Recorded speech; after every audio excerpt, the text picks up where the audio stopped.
first stab at this, and anyone else kind of like interject. I think, the first thing in terms of what you can be doing now is like a lot of planning, right? So you could break up planning into a couple of different verticals. First, in terms of networking, definitely go ahead and get a list of alumni at, your top 10 to 15 firms. You don't have to be reaching out to them now per se, but at least understanding like where they're working, some quick notes in their past experiences, and just having their emails ready can just reduce a lot of friction once recruiting formally kicks off. In terms of preparation, like definitely would recommend putting in some thought into prepping your behaviorals and your technical questions. It's definitely not something you can do overnight. So the more time you kind of allocate to yourself, the better off you'll be.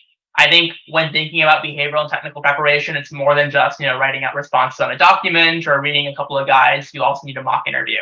So that's a long way of saying, the earlier you're kind of prepared and kind of know that content, the more time you could spend mock interviewing. And I think that'll make you very, very comfortable in the process. So I'll say, now until December, get that material down, start to, sketch out your behaviorals, start to, look into technicals, accounting, DCF, enterprise equity value, stuff like that.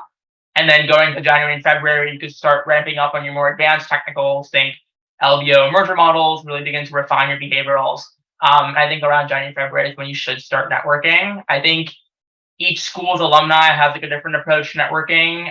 But I think, some schools, for example, they recommend doing networking once firms start coming onto campus doing presentations. Other people recommend doing networking before then. I think that's something you kind of just have to feel out. And I'll kind of defer to other people on the panel in case they have like a different perspective or things like that.